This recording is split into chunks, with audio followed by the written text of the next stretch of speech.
가정의 달 5월을 맞이하여 성도 여러분의 각 가정마다 하나님의 큰 은혜와 평강이 늘 함께 하시기를 주님의 이름으로 축복합니다. 가정, 너무너무 중요하죠. 그런데 저는 살아갈수록 이 가정을 지킨다라는 것이 정말 쉽지 않다라는 것을 많이 느낍니다. 애들이요, 점점 크면서 점점 진짜 말을 안 듣습니다. 아마도 자기만의 세상을 열어가는 중이라 부모의 말보다는 자신이 직접 경험해보고 판단하고 싶은 그런 마음이 강하게 일어나는 때인 것 같아요. 그래서 부모로서 그런 모습을 바라보고 있다 보면 고민이 깊어질 때가 많습니다. 부모라는 사람이 믿음이 없어서 자꾸 잔소리를 하게 되고, 제가 아직 성화가 덜 돼서 화가 나는 화를 참을 수 없는 전적으로 무능력한 부모의 모습 속에 말할 수 없는 탄식이 늘어나는 요즘입니다. 우리 애들이 특별히 나빠서가 아닙니다. 그냥 애라서 그런 겁니다. 누군가는 그렇게 말씀하시더라고요. 목사님, 그냥 사람 아니다 생각하면 그나마 화로다 나여 망하게 되어도다, 이런 불행한 일은 없어질 거라고. 그런데 알지만 그게 잘 되지 않습니다. 사랑하니까요. 그리고 기대하니까 자꾸 잔소리를 하게 돼. 하지 말아야지 하면서도 잔소리하게 되고, 기대하니까 자꾸 화가 나는데 표정 관리가 잘 안 되는 연약한 제 모습을 발견하게 됩니다. 좀 민감한 이야기일 수도 있지만 제 아내와의 관계는요, 저만 그렇게 생각할 수도 있지만 저는 행복합니다. 참 좋습니다. 아멘 하실 필요는 없어요. 저는 아직도 가끔 아내를 볼 때마다 막 설렙니다. 여러분, 진짜 가끔 그러는 거니까 너무 이상하게 생각하시지 말고요, 남편분들 째려보지 마세요. 그런데 맞벌이이고 나이가 들수록 여러모로 신경 써야 할 일이 많아지다 보니까 점점 스트레스가 쌓이게 되잖아요. 그러다 보니 예전보다 대화가 점점 줄어드는 것 같고, 요즘 저도 교회 일이 바쁘다 보니까 늦게 들어가는 일이 많은데 집에 들어가면 잠들어 있는 아내의 모습을 더 많이 보는 요즘입니다. 여러분, 여러분의 가정은 어떠세요? 세월이 갈수록 가족만큼 중요한 게 어디 있을까 싶으면서도 제일 상처를 많이 받게 되고 고민하게 만드는 것이 또 가정인 것 같습니다. 그래서 어떤 분들은 야, 정말 지긋지긋하다, 이제 정말 못 참겠다 싶으면서도 아이고, 그래도 저 인간 나 아니면 누가 받아주나, 아이고 저놈의 자식 나 아니면 누가 사랑해주나 싶어서 참고 또 인내하다 보니까 어느덧 찌개를 끓이고 있고, 어느덧 빨래를 하고 있고, 어느덧 분리수거를 하고 있고, 어느덧 같이 잠들어 있는 그런 곳이 바로 가정인 것 같습니다. 하나님께서 가정을 세우신 목적이 바로 이와 같습니다. 부모를 떠나 남자와 여자가 한 몸을 이루게 되고 그 연합함을 통해 현실의 문제를 극복해 나가는 것이 마치 교회와 그리스도가 연합하여 세상의 유혹과 핍박을 당당히 이기며 극복하며 나아가는 그 믿음의 원리를 가정 안에서 하나님이 미리 경험하게 하는 것이죠. 또한 조건 없이, 변함없이, 끊임없이 사랑해 주시는 하나님 아버지의 그 사랑을 부모가 자녀를 사랑하는 그 모습 속에 경험하고 깨닫고 누리게 하시려는 하나님의 계획이 바로 이 가정 안에 녹아 있는 것입니다. 그래서 가정이 중요한 겁니다. 갈수록 가정을 지킨다라는 것이 참 어려운 일로 다가오지만 가정을 향한 주님의 선하신 계획을 신뢰하며 순종함으로 나아가게 될 때 가정 안에서 우리는 하나님의 나라를 경험하게 되고 그의 풍성함과 아름다움을 그리스도 예수 안에서 누릴 수 있게 되는 것입니다. 특별히 오늘 본문 3절은 이런 가정을 향한 하나님의 축복을 기록하고 있습니다. 내 집 안방에 있는 내 아내는 결실한 포도나무 같으며 내 식탁에 둘러앉은 자식들은 어린 감람나무 같으리로다 라고 말씀을 하고 있습니다. 우리 가정을 향한 최고의 축복인 줄 믿습니다. 결실한 포도나무는 어떤 뜻이냐면, 첫째는 그 당대의 다산을 뜻합니다. 애를 많이 낳는다라는 것은 옛날에는 그만큼 축복의 상징이고 이 아내로서의 권위의 상징이고 나 이런 사람이야 라는 힘을 상징하는 부분이기도 했습니다. 그런데 요즘 애를 낳기도 힘들고 그 낳은 자식을 기르기도 너무 힘든 요즘이죠. 그래서 초저출산으로 향해 가고 있는 우리나라의 모습인데, 야, 이게 무슨 축복이야? 아니요. 이 다산의 축복 이외에 또 한 가지 축복이 있는데 바로 샘솟는 활력을 뜻하고 있습니다.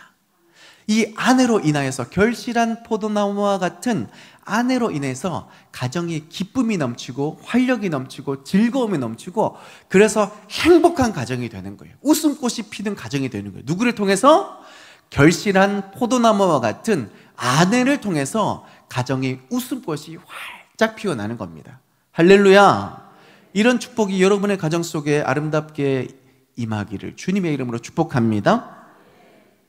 아내분들, 가정 안에서 이런 축복의 통로가 되시기를 주님의 이름으로 축복합니다. 남편분들, 이런 아내 이미 만났으니까 다른 데 쳐다보지 말고 이 아내가 이 아름답게 축복의 통로로 세워지는 일에 협력하시는 남편분들 되시기를 주님의 이름으로 축복합니다. 남편분들이 오늘 좀 적게 오신 것 같아요. 또한 어린 감람나무는 자녀가 어린 감람나무와 같다고 하는데, 이 감람나무는요 여러모로 쓸 때가 있습니다. 첫 번째는 하나님 앞에 드려지는 제사의 기름으로 쓰여집니다. 제사장이 사용하는 예배의 기름인 거죠. 왕을 세울 때, 제사장을 세울 때 기름 부을 때 그 기름을 말하는 겁니다. 최고로 비싼, 값비싼 재료이죠. 두 번째는 그 먹는 기름으로 사용합니다. 소스를 칠 때, 뭐 식재료의 어떤 맛을 더해 갈 때 기름을 칩니다. 이게 다 쓰이고 나면 재만 남잖아요. 건더기만 남잖아요. 이것은 결국 이렇게 불을 피우는 재료로 끝까지 쓰임 받는다고요. 결국 처음부터 끝까지 감람나무의 열매는 버릴 게 없는 겁니다. 어딜 가든지 무엇을 하든지 이 감람나무는 분명히 사람들 앞에 유용하게 쓰여진다는 거예요. 사랑하는 우리 자녀가 식탁에 둘러앉아 보면 진짜 막 핸드폰만 쳐다보고 막 말도 안 하는 것 같고 무슨 말을 하는지도 모를 것 같고 막 이런, 가끔 쟤는 진짜 어떻게 되려나 이런 걱정이 되시죠? 하나님이 축복하시는 자녀는요 어딜 가든지 책임지시고 쓰임받는 인생으로 살아가게 하실 줄 믿습니다. 이런 축복이 여러분의 자녀 가운데 임하시기를 바랍니다. 그러니 이 말씀의 축복은 단순히 우리 가정에 화목과 평화 같은 정서적인 축복뿐만 아니라 우리 인생에서 실질적으로 필요한 축복의 내용들을 약속하고 있다는 것을 기억하시며 이 축복을 사모하며 나아가시는 성도님 되시길 바랍니다.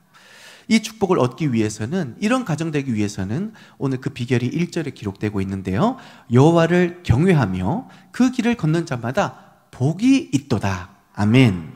여호와를 경외하는 자에게 이런 축복을 주시겠다고 약속해 주신 것입니다.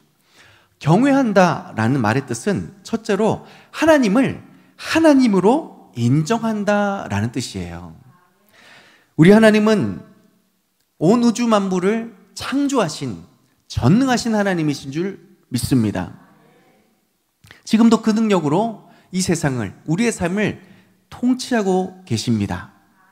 그만큼 우리 주님은 크고 위대하신 주님이시고 그 주님께서 작고 연약한 우리의 삶에 함께 해주시는데요, 여러분, 그 하나님이 나보다 나를 더 잘 알고 계시는 줄 믿습니다. 나의 앉고 일어섬을 아시고 나의 머리털마저도 세실 수 있는 하나님이신지라 나에게 필요한 것이 무엇인지, 나의 삶의 아픔이 무엇인지, 나의 삶의 문제가 무엇인지를 하나님은 정확하게 알고 계셔서 때를 따라 은혜를 베풀어 주시며 우리의 삶이 넘어지지 않도록, 더 아픔 가운데 낙심하지 않도록 붙들어 주시는 놀라운 주님이신 줄 믿습니다. 그 하나님을 믿음으로 인정하며 하나님을 하나님의 자리로 둘 때에 그 은혜가 우리를 살리게 되는 겁니다. 또한 경외한다라는 말의 두 번째 뜻은 두려워한다, 조심한다라는 뜻을 가지고 있습니다. 왜 조심해요? 좋은데?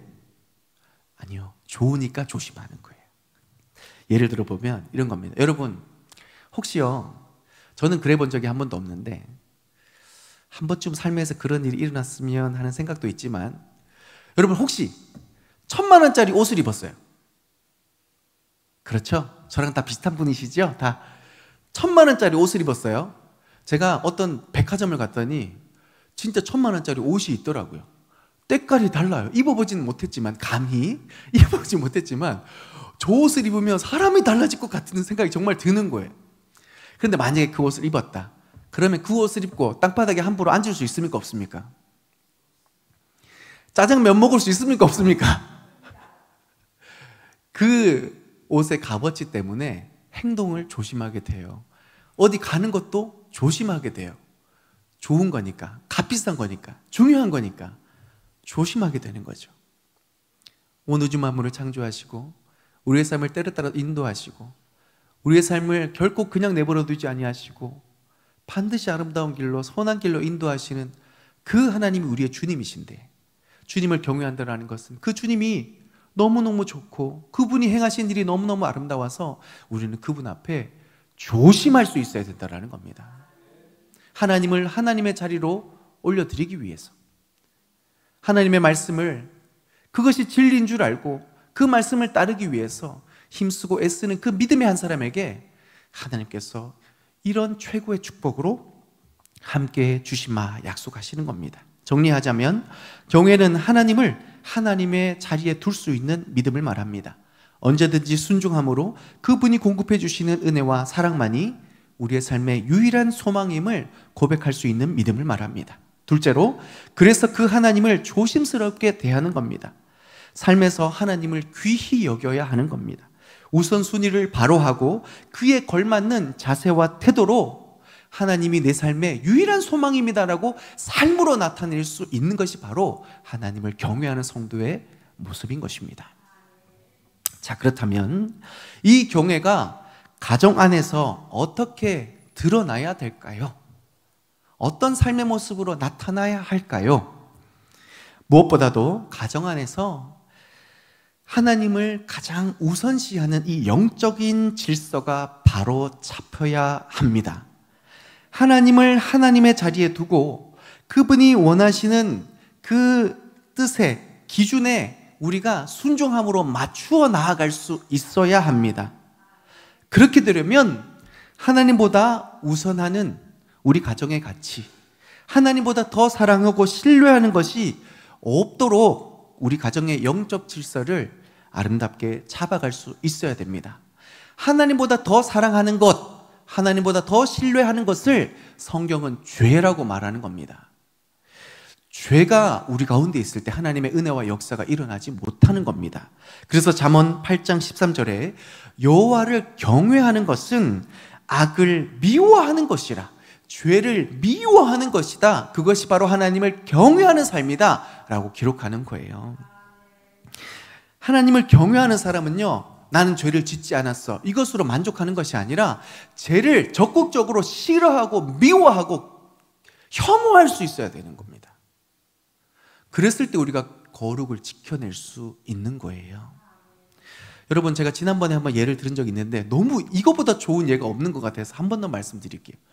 여러분, 한밤중에 곤이 자고 있는데 여름밤에 모기가 힝 해요.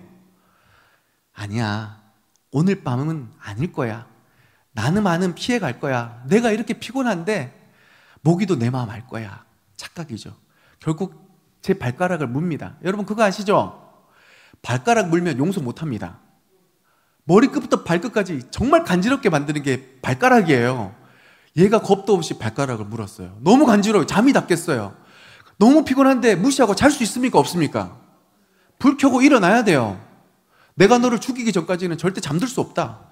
결코 내일을 맞이할 수 없다. 이런 단호한 결단을 가지고 이 모기를 잡아요, 안 잡아요? 옷장 열고 문 옷 다 하고 막 난리 쳐가지고 이 모기 잡습니까, 안 잡습니까? 그걸 잡아야 편안히 잠들 수 있고 활력 있는 내일을 열어갈 수 있지 않습니까? 죄가요, 우리 영을 상처 입히고 잠들어 버리고 무너뜨립니다. 하나님의 은혜와 하나님의 축복으로부터 단절을 시킵니다. 미워해야죠. 싫어해야죠. 끊어내야죠.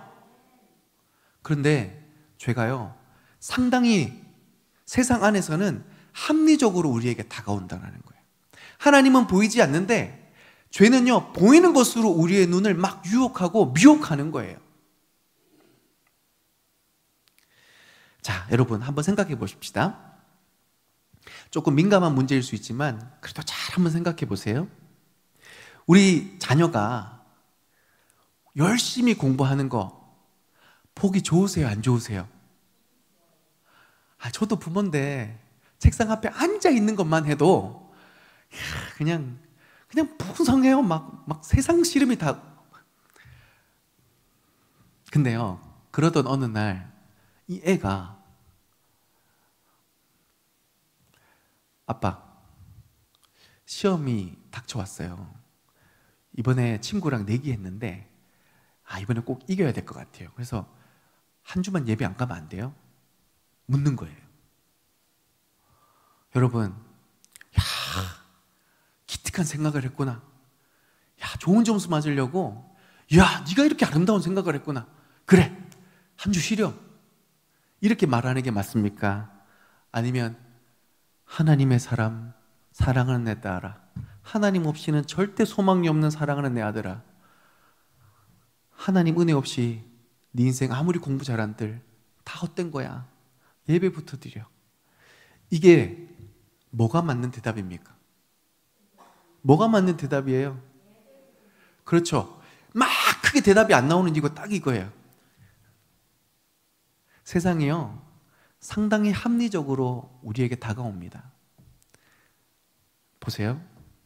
우린 이런 생각에 빠져 있어요. 우리 자녀가 공부를 잘해야 좋은 대학 갈 거고, 좋은 대학에 가야 스펙이 좋아야 좋은 직장 갈 거고, 좋은 직장에서 꽤 연봉이 해 안정적인 삶을 살 거고, 그것이 인정받아서 이쁜 아내를 선택해서 떵떵거리며 잘 살 수 있을 것이다 라고 우리는 이 프레임 안에 쌓여 있어요.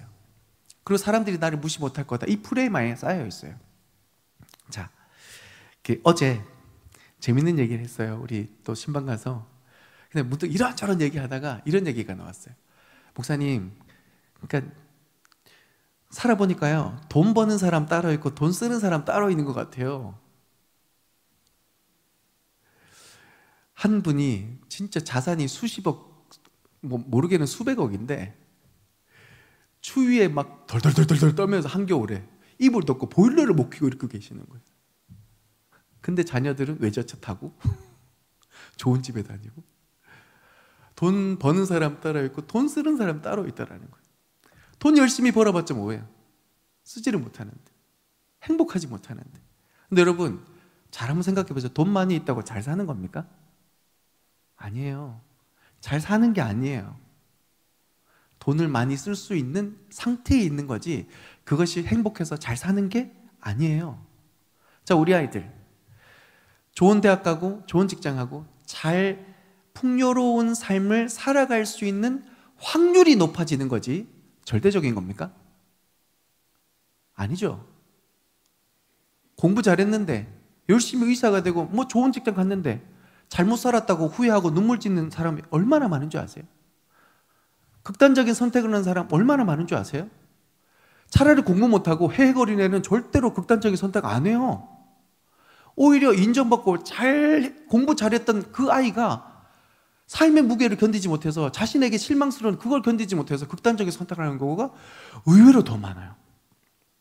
자, 그러면 정말로 부모가 생각했을 때 공부 열심히 하고 그리고 좋은 대학 가고 좋은 직장 가고 중요한 일인데 그게 절대적으로 우리의 삶을 잘 살게 하는 비결입니까? 아니요.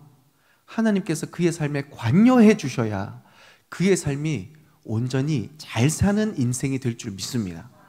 하나님께서 그 인생을 붙잡아 주셔야 그 인생이 어떤 위기 앞에서 이겨낼 힘과 지혜로 온전히 살아갈 수 있게 되는 거예요. 근데 세상은요, 너무나 합리적이게 그럴듯하게 우리에게 다가오면서 주일 예배나 신앙생활을 잠깐 뒤로 하고 이게 더 중요하다고 말하고 있는 그것을 속지 마시고 믿음의 선택을 행할 수 있는 우리 성도님 되시기를 바랍니다. 결국 우리의 가정을 책임져 주시는 분은 하나님이세요. 하나님이 우리의 삶에 관여해 주셔야, 그래야 우리의 삶이 비로소 온전하여지고 우리 가정이 비로소 행복하고 복의 복을 얻을 수 있게 되는 것입니다.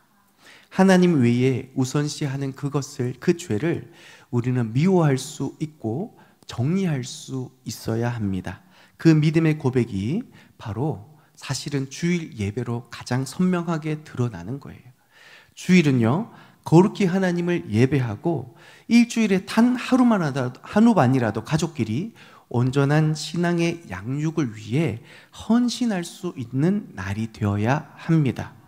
그래야 말씀이 임하고 깨달아지고 그 심령 속에 박히어서 그 말씀의 은혜가 그 인생을 붙드는 거죠. 그래야 가정이 온전히 세워져 갈 수 있게 되는 것입니다. 가정 얼마나 중요합니까? 얼마나 이 가정 소중하게 생각하십니까? 그런데 여러분, 이 가정을 온전히 지킬 수 있는 그 힘, 우리 자녀가 정말로 이 세상 가운데 행복하고 온전하게 살아갈 수 있는 그 비결, 하나님 안에 있는 줄 믿습니다. 은혜가 임해야 됩니다. 이 중요한 가정 온전히 지키기 위해 은혜가 필요합니다. 제가요, 서두에 말씀드렸듯이 가정 너무 소중하고 아름답고 제게 너무 중요한 의미인데, 이 가정을 위해서 내가 정말 온전하게 아버지로서, 남편으로서 살아가고 있는가? 아니요, 참 부끄럽더라고요. 어제도 후회하고 참 요즘 따라 아이고 왜 이렇게 부족할까라는 생각들을 많이 하게 됩니다. 우리 자녀가 아무리 속썩여도 나 이제 너 그만 사랑할래, 그렇게 말할 수 있는 부모 있습니까? 아니요, 끝까지 사랑해야죠. 오히려 더 사랑해 주지 못해서 미안하고 후회되고 아쉬운 마음이 부모의 마음 아닙니까? 이 아이의 인생 가운데 정말 의미 있는 믿음의 한마디를 남겨주고 싶어서 그렇게 부모로서 아쉬워하는 마음으로, 안타까워하는 마음으로 서 있지 않습니까? 그 모든 것이 은혜가 임할 때 하나님의 말씀이, 그 기적이 나를 통하여 일어나게 될 줄 믿습니다. 혹시 여러분 가정 안에 문제가 있으십니까? 그 모든 문제의 시작은 사실은 납니다. 내가 은혜가 없으니 그걸 알지 못하고 자꾸 네가 문제야, 내 아내가 문제야, 애가 문제야. 아니요, 은혜가 임하면 알게 돼요. 아, 내가 문제였구나, 내가 이 문제를 시작했구나 라는 것을 알게 되면서 그 문제가 비로소 해결되는 겁니다. 여러분, 혹시 자녀와 소통이 잘 안 되십니까? 제가 요즘에 참 많이 느껴요. 사춘기에 접어드는 이 아이들을 대하면서 청소년 사역을 10년을 했는데 소통을 내가 왜 이렇게 생각보다 못하지?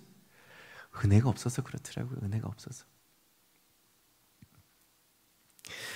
은혜가 없으니, 내가 충만하지 않으니 자녀의 마음을 자꾸 그 입장에서 헤아려주고 생각해줘야 되는데 제 기준에서 생각하다 보니까 잔소리를 하게 되더라고요.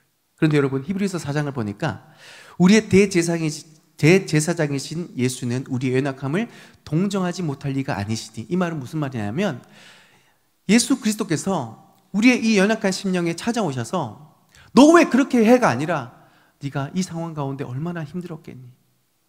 네가 이 문제 가운데 얼마나 많이 고달팠겠니?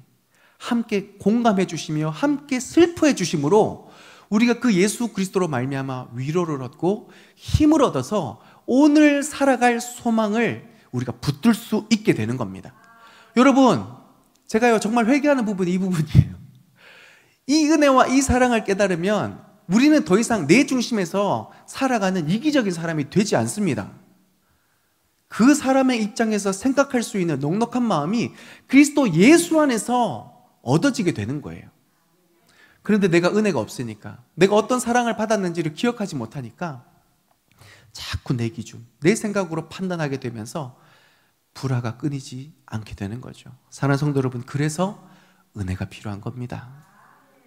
우리나라 국민소득이 3만 불을 넘었고요, 서울 지역만 따지자면 곧 4만 불을 넘어갈 거라고 얘기합니다. 얼마나 풍요로운 시대를 우리가 살아가고 있습니까? 그러면 잘 살아야죠. 그런데 아니에요. 사람들은 예전보다 더 불안해하고 더 불만족스러워하고 더 불행하다고 느끼고 있습니다. 풍요로우면 행복하고 더 잘 살고 두려움 없이 행복하게 살아야 되는 거 아닙니까? 왜 그럴까요? 은혜가 없기 때문입니다. 하나님 없는 풍요는 절대로 행복으로 이어질 수 없다는 것을 이 사회가 지금 나타내주고 있는 거예요.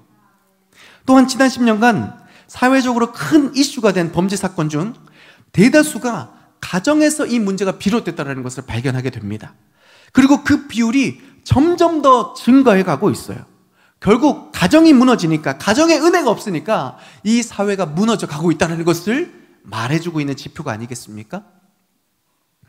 이 비극을 해결할 수 있는 방법은 바로 내 안에, 또 우리 가정 안에 하나님의 은혜가 임하는 것입니다. 그 은혜가 하나님을 경외하게 만들고, 그래서 삶의 기준을 하나님께 맞추고 그분이 원하시는 삶에 우리가 온전히 순종하게 될 때에 우리 안에는 결실한 포도나무와 같이 되고, 우리 자녀는 어린 감람나무와 같아서 가정에 활력이 흘러넘치고 행복하고 소망이 흘러넘치고, 그래서 그 사랑을 받은 그 믿음 가운데 거하는 우리 아이들이 이 어려운 시대 가운데, 이 불행한 시대 가운데, 이 불안한 시대 가운데 어딜 가든지 하나님의 영광을 위해 쓰임받는 거룩한 믿음의 한 사람이 되는 것입니다. 은혜가 임해야 됩니다. 갈수록 가정을 지키기가 쉽지 않다라고 여겨지는 그때, 그건 딱 두 가지 마음이죠. 가정을 너무 사랑한다라는 것이고, 그런데 그 가정이 내 지혜로, 내 지혜 능력으로는 감당할 수 없다라는 그 중요한 고백 아닙니까? 은혜가 임할 때에 그 소중한 가정이 나를 통하여, 은혜 받은 나를 통하여 온전하여지고 행복하여지고 축복의 하나님의 영광을 드러내는 축복의 가정이 되어질 줄 믿습니다. 그러니 여러분, 오늘 이 말씀 속에 하나님의 은혜를 다시 한 번 더 뜨겁게 사모하면서 하나님을 경외할 수 있는 그 힘과 지혜를 힘입을 수 있기를 바랍니다.